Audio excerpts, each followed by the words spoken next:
Ya, selamat pagi, siang, ataupun malam. Nama saya Askar Rameswara dan saya akan menjelaskan tentang basic evaluation. Evaluasi itu merupakan bagian dari proses desain, dan orang yang mengumpulkan informasi tentang pengalaman pengguna atau pengguna saat berinteraksi dengan prototipe, sistem komputer, komponen sistem komputer, atau aplikasi, atau yang lainnya itu disebut evaluator. Dan evaluasi itu biasanya berfokus pada kegunaan sistem. Contohnya itu seberapa mudah untuk dipelajari dan digunakan, dan pada pengalaman pengguna saat berinteraksi dengan sistem. Misalnya itu seberapa memuaskan, menyenangkan, atau memotivasi interaksi tersebut. Pengguna mengharapkan lebih dari sekedar sistem yang dapat digunakan. Mereka tuh mencari pengalaman yang menyenangkan dan menarik. Itulah mengapa evaluasi penting untuk dilakukan. Apa yang harus dievaluasi berkisar dari prototipe dan teknologi rendah hingga sistem yang lengkap, fungsi layar tentu hingga keseluruhan alur kerja, dan dari desain estetika hingga fitur keselamatan. Di mana evaluasi berlangsung tergantung pada apa yang dievaluasi. Beberapa karakteristik seperti aksesibilitas web yang umumnya dievaluasi di laboratorium, atau aspek pengalaman pengguna dapat dievaluasi secara efektif dalam pengaturan alam. Kapan mengevaluasi atau pada tahap apa di dalam evaluasi siklus hidup produk berlangsung, itu tergantung pada jenis produk. Ketika evaluasi dilakukan selama desain untuk memeriksa bahwa suatu produk terus memenuhi kebutuhan pengguna, mereka itu disebut sebagai evaluasi formatif. Evaluasi yang dilakukan untuk menilai keberhasilan suatu produk jadi dikenal dengan evaluasi sumatif. Jika produk dalam sedang ditingkatkan, maka evaluasi mungkin tidak berfokus pada penetapan serangkaian persyaratan, tetapi dapat mengevaluasi produk yang ada untuk memastikan apa yang perlu ditingkatkan. Mengapa harus evaluasi? Yaitu pengalaman pengguna melibatkan semua aspek interaksi penggunaan dengan produk. Saat ini pengguna mengharapkan lebih dari sekedar sistem yang dapat digunakan. Mereka juga mencari pengalaman yang menyenangkan dan menarik dari lebih banyak produk. Kesederhanaan dan keanggunan dihargai sehingga produknya menyenangkan untuk dimiliki dan digunakan. Dari perspektif bisnis dan pemasaran, produk yang dirancang dengan baik akan terjual. Karena itu, ada alasan bagus bagi para perusahaan untuk berinvestasi dalam mengevaluasi desain produk. Desainer dapat fokus pada masalah nyata dan kebutuhan kelompok pengguna yang berbeda dan membuat keputusan yang tepat tentang desain. Apa yang harus dievaluasi? Yang dievaluasi itu berkisar dari prototipe berteknologi rendah hingga sistem yang lengkap, dari fungsi tertentu hingga keseluruhan alur kerja, dan dari desain estetika hingga fitur keselamatan. Pengembang browser web baru juga mungkin ingin mengetahui apakah pengguna menemukan item lebih tepat dengan produk mereka. Contohnya seperti pengembang atau developer aplikasi game yang ingin mengetahui beberapa menarik dan menyenangkan game mereka dibandingkan game bersaing mereka yang sejenis, dan berapa lama mereka memainkan gamenya. Dimana evaluasi berlangsung tergantung pada apa yang dievaluasi. Beberapa karakteristik seperti aksesibilitas web umumnya dievaluasi di laboratorium karena menyediakan kontrol yang diperlukan untuk menyelidiki secara sistematis apakah semua persyaratan terpenuhi. Contohnya itu studi jarak jauh tentang perilaku online seperti jaring sosial dapat dilakukan untuk mengevaluasi interaksi alam peserta dalam konteks interaksi mereka. Misalnya itu di rumah atau tempat kerja mereka sendiri. kapan harus evaluasi.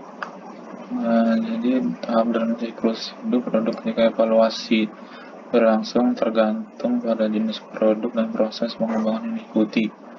Contohnya tuh produk yang dikembangkan bisa berubah konsep baru atau bisa juga upgrade dari produk yang sudah ada.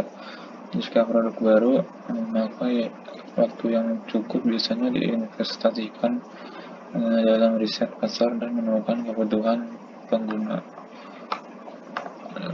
Ketika evaluasi dilakukan selama desain untuk memeriksa bahwa suatu produk terus memenuhi kebutuhan pengguna, mereka dikenal sebagai evaluasi formatif. Evaluasi formatif itu mencakup berbagai proses desain, mulai dari pengembangan sketsa awal dan prototipe hingga penyesuaian dan penyempurnaan desain yang hampir selesai.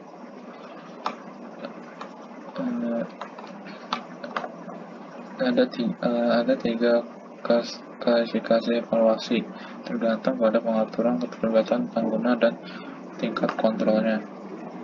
Yang pertama itu pengaturan terkontrol yang melibatkan pengguna secara langsung, misalnya itu laboratorium. Yang kedua adalah pengaturan awal yang melibatkan pengguna, misalnya itu komunitas online dan tempat umum. Yang ketiga itu adalah pengaturan apapun yang tidak melibatkan pengguna secara langsung, misalnya itu konsultan.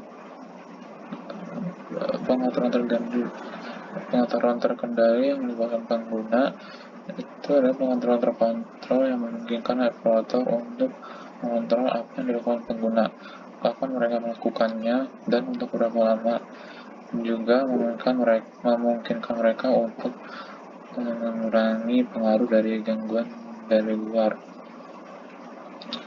Lalu pendekatan ini digunakan untuk mengevaluasi aplikasi perangkat lunak yang berjalan pada PC dan teknologi lain di mana peserta dapat duduk di depan mereka untuk melakukan serangkaian tugas.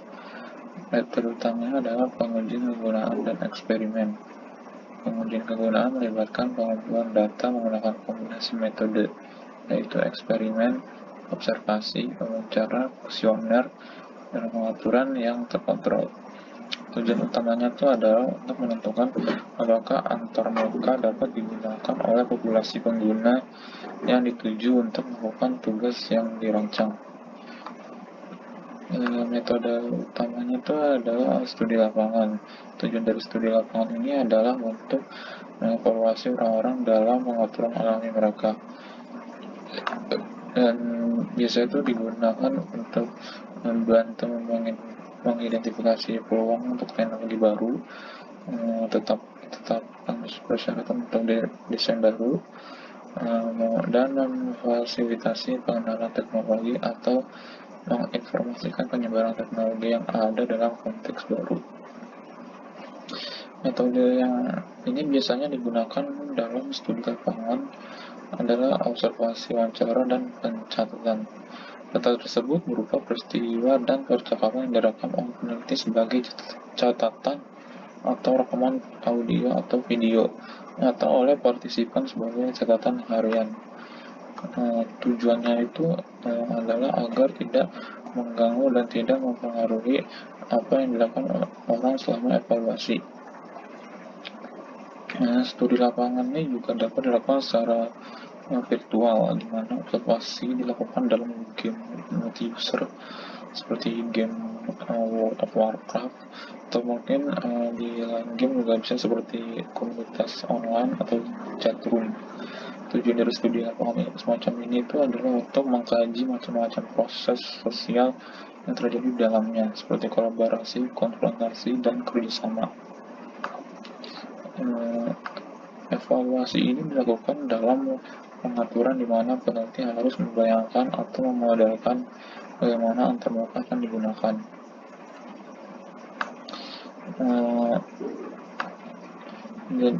Metode yang akan digunakan itu adalah metode inspeksi untuk memprediksi perilaku pengguna dan mengidentifikasi masalah kegunaan.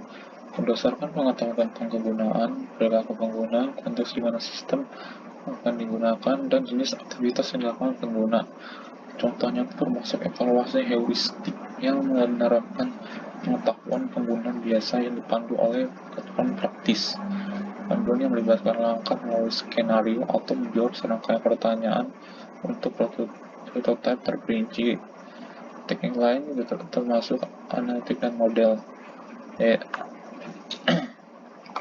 Analitik dan model itu adalah teknik untuk mencatat data baik di situs pelanggan atau dari jarak jauh.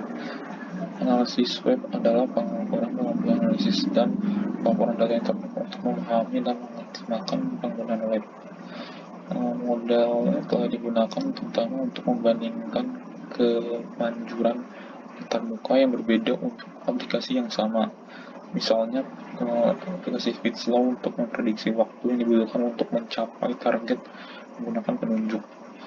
Kategori luas yang diidentifikasi di atas itu memberikan kerangka umum untuk membantu pemilihan metode evaluasi. Nah, seringkali kombinasi metode digunakan di seluruh kategori untuk mendapatkan pemahaman yang lebih kaya. Biasa ada pro kontranya antara menggunakan pengaturan terkontrol dan tidak terkontrol. Dari pengaturan tidak terkontrol adalah data terduga dapat diperoleh yang memberikan wawasan yang sangat berbeda tentang persepsi orang. Sedangkan melakukan pengaturan terkontrol termasuk dapat menguji hipotesis tentang fitur spesifik antarmuka atau interface, di mana hasilnya dapat digenerasi ke populasi yang lebih luas. Contoh studi kasusnya tuh eksperimen yang memiliki permainan komputer. Agar game berhasil, mereka harus melibatkan dan menantang pengguna. Oleh karena itu, cara mengevaluasi aspek pengalaman pengguna ini diperlukan. Dalam studi kasus ini, respons fisiologis digunakan untuk mengevaluasi pengalaman pengguna saat bermain melawan teman dan saat bermain sendiri melawan komputer. Para peneliti menduga bahwa indikator fisiologis bisa menjadi cara efektif untuk mengukur pengalaman bermain. Secara khusus, mereka merancang eksperimen untuk mengevaluasi pengalaman peserta bermain game seperti game hoki online. Di gambar ini menunjukkan setup untuk merekam data saat para peserta bermain game. Hasil dari kuesioner kepuasan pengguna mengungkapkan bahwa peringkat rata-rata pada skala 1-5 untuk setiap item menunjukkan bahwa bermain melawan teman adalah pengalaman yang mereka sukai. Berdasarkan tabel ini mengidentifikasi secara kuat angka pengalaman ditunjukkan rata-rata yang lebih tinggi. Standar deviasi menunjukkan penyebaran hasil di sekitar rata-rata. Nilai rendah menunjukkan sedikit variasi dalam tanggapan peserta, dan yang tinggi menunjukkan lebih banyak variasi. Dan rekaman fisiologis juga dibandingkan antar peserta dan secara umum menunjukkan tren yang sama. Pada gambar ini yang A, hasil respons kulit peserta saat mencetak gol melawan teman dan melawan komputer, dan gambar ini merupakan respon peserta lain saat terlibat dalam game hoki melawan teman dan melawan komputer. Dari hasil evaluasi ini menunjukkan bahwa pengumpulan data fisiologis dan metode analisis efektif untuk mengevaluasi tingkat tantangan dan keterlibatan. Sekian, terima kasih.